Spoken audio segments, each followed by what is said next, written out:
Do you want the good news or do you want the bad news? Let's start with the bad news first and get it out of the way, because the bad news is that Unai Emery's Aston Villa are probably not as good as their results suggest at the moment. And why am I saying that? Well, you'll not be surprised to hear, but it's because of the underlying numbers. So on the board in front of me here, I've got the performances that Villa have had in the Premier League under Unai Emery. So we've got the actual numbers here, but we've also got the expected numbers here. And when I say the expected numbers, we have models which can take the chances that a team have conceded or generated, and we can work out how likely they are to score. On the basis of that, and what we can do is then compare the actual numbers with the expected numbers. So we've got three different metrics here. The first one here is goals for, and as we can see in the Premier League under Unai Emery, Aston Villa have scored 30 goals, but the expected numbers suggest that that figure should be closer to around 22. That is an overperformance of around 8 goals. So they've scored 8 goals more than you might have expected. If we move to the goals against column, we can see that Aston Villa actually scored 20 goals, but the underlying numbers suggest that they should probably have conceded 25, actually pushing 26. And again, that is an overperformance now to the tune of about 6. If you add those two together, it's a massive swing of goals. They've scored more than they should have done and conceded fewer.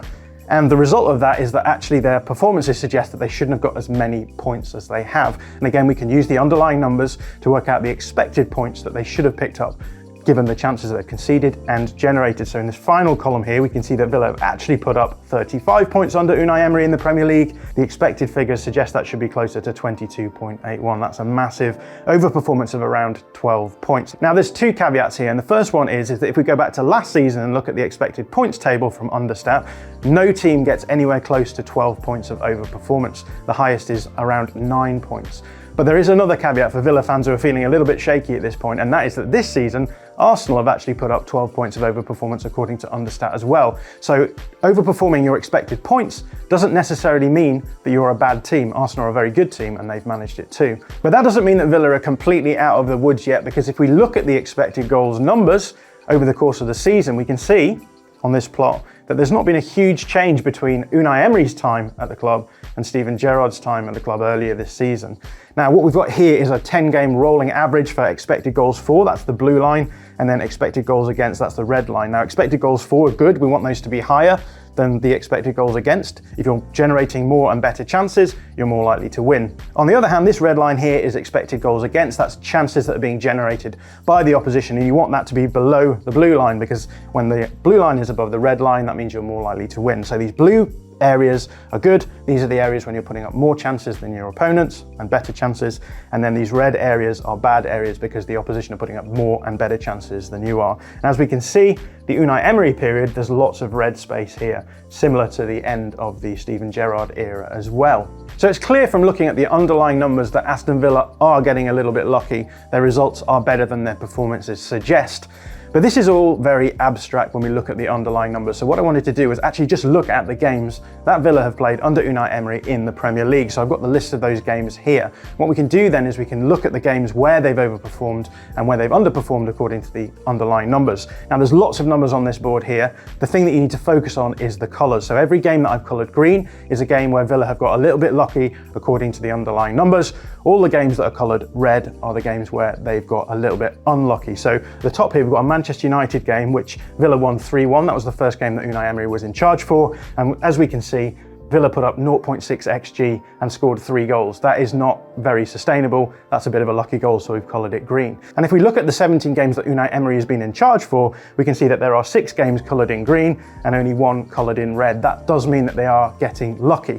But again, before Villa fans start getting shaky, I do think there are some positives here, because if we look at the games which are neither lucky or unlucky, there's a number of wins against teams that Villa would want to be beating. So we've got Brighton here, Southampton, Crystal Palace, Bournemouth, Leicester, and Nottingham as well. So these are games which Villa have won fair and square. They are better than these teams, which suggests that they are very much a mid-table side. They've got better from the situation they were in when Unai Emery arrived, and that was precisely why they brought him in. So Villa are performing much better under Unai Emery than they were.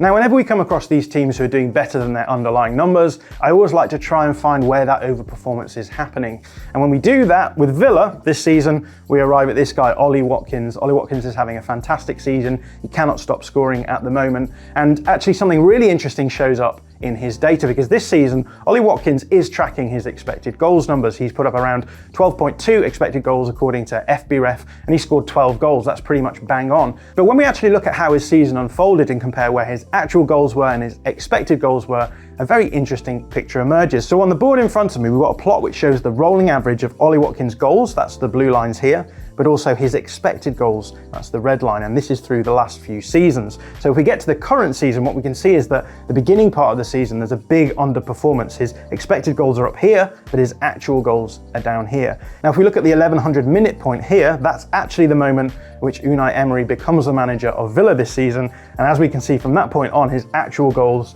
just go vertically upwards, and we start off with him underperforming and we end up with him overperforming. Now you may say to me, isn't this a problem, because Ollie Watkins is now overperforming his underlying numbers and it's unlikely that he will continue overperforming at this rate. But the fact of the matter is that a lot of elite strikers do actually overperform their underlying numbers, and that's where the manager comes in, because if the manager can get the striker into the sort of situations where we're going to see his upside, then it's more likely that he will overperform his underlying numbers. So let's take a look at that now. So this is the way that Aston Villa lined up in their most recent game against Nottingham Forest. The thing to remember about Unai Emery is he's a super structured coach, so there's always ideas that we can see across all the games he's played. Usually he's playing out of this 4-4-2 sort of shape. Often they will drop into a 4-4-2 block out of possession. Against teams who are maybe a little bit more dangerous, you'll often see the back line actually squeeze together and the wide players drop in, and something like a 6-2-2 or even a 6-3-1 will form, just to make sure that you're not giving away too much space around the goal. This is the way that they played against Chelsea, for example. But more often than not, what we're seeing is this 4-4-2 shape out of possession. But in possession, something slightly different happens, because this doesn't look like a standard 4-4-2, because what happens is often these wide players will come in behind the strikers, almost play as 10s, and we end up with something more like a 4-2-2 structure here. You'll notice that both Ramsey and Buendia, players who can play in the central spaces, you would think of them as being central midfielders rather than wide players. But the whole of this structure is designed to be able to move the ball from the back through deep build-up and get it into these dangerous areas in quick, dynamic movements. And the way that they do that is through this really deep build-up. So the really important thing to notice from these build-up phases are these two triangles in wide areas. So we have the centre-back, the full-back, and then the double pivot player on each side. And the idea is that you can possess the ball quite nicely with these three players. The opposition will try and press you, but you've got enough players around the ball to be able to keep possession of the ball. And the idea then is that you can try and get the ball into the central space and do this more dynamic attacking. It's actually quite similar to what we've seen from Roberto De Zerbi as well.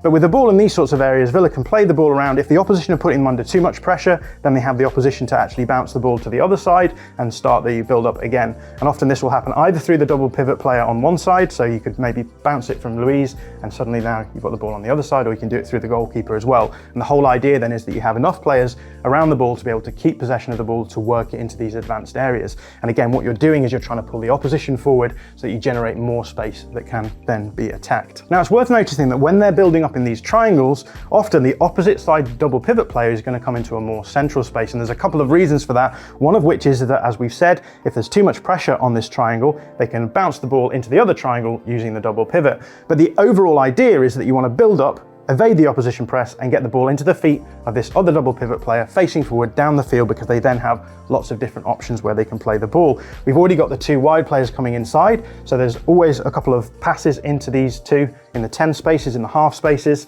and there's also the opportunity to play Watkins in behind, play Bailey into the channel, and the idea then is that once you've pulled the opposition in, you now can decompress really quickly, get these dangerous situations, and eventually you want to end up with Ollie Watkins on the ball in this sort of area. But the problem is that when you're committing 6 players to do all of the build-up, you only have 4 players outside of that to actually do the attacking work. So the big question is, how do you get players from this end of the pitch into the other end of the pitch to make your attacking play more dangerous? And at the moment, the way that Villa are doing that is by pushing Alex Moreno, the fullback, into a really aggressive position here, switching the remaining 3 defenders around into a situational back 3. So we've got Ashley Young almost playing as an outside centre-back here. Now, what happens in the rest of the field depends on who you've got in different positions. In this instance, with Leon Bailey, who's a bit more of a wide player, you can use him to match up against Alex Moreno on the other side. Then you have your 2 10s pushing up behind, so you've got a nice front 5 here. The double pivot player is pushing up with the ball. The other double pivot player will eventually join them. So you end up with this almost 3-4-3 shape actually in possession. So what you've done is you've moved from a 4-4-2 structure into a 3-4-3 structure. You've got more players into attacking situations, and most most importantly, we've got Ollie Watkins now into this place where he really is going to thrive in the centre of the pitch. He loves to sit between two opposition centre-backs like this. And so what you've done is you've designed a system with really low build-up that can then decompress at speed and get Ollie Watkins in behind the line, in between these two defenders, and in the most dangerous positions that he loves to be in, and those are the positions that he scores in. So that's what it looks like in theory. Let's see how it breaks down in practice. So I've got a few screenshots here from a recent game against Leicester. This is actually one of the goals that was scored. We can see this is the low build-up phase. So we've got on triangles here. You can see the centre-back, the full-back, and the pivot player on either side. And as we can see, the ball is going to be moved into this sort of area. We can see the double pivot on the other side moving forward into that position to receive, so that when the ball actually is played to him, he can get his head up and have a look at what's going to happen next. Now what he's going to do here is he's going to bait in pressure from this Leicester player so that Emi Buendia is then free, so that he can just dink the ball past that line of pressure. And now Aston Villa are in a situation they really want to be in, which is with Emi Buendia on the ball facing down the pitch, and we're going to see Villa start moving down into their attacking phase. We can see Alex Moreno here getting ready to move down into a more aggressive position, and as we move the play on, we can see all of those Villa players moving into those more dangerous positions. But most importantly, Ollie Watkins has received the ball from Buendia in between two centre-backs. He's going to get through, he's going to eventually score. But these are the situations that he loves. He loves to attack space in behind, he loves to attack through the middle, and this system is really well designed to do that for him. Now I've got a second example here from a different game to show that actually Villa have different ways of building up, because this is a game against Chelsea. Chelsea had a really aggressive press and it was causing Villa problems in their build-up. And so rather than building up, Villa just decided to go long and play that dynamic attacking play in a very different way. Now you'll notice that the double pivot player is actually a long way away from the centre-back and the full-back. That triangle is not much smaller because Villa aren't trying to build up from the back. So this pivot player now is being used as a way of winning second balls when the ball is played over his head.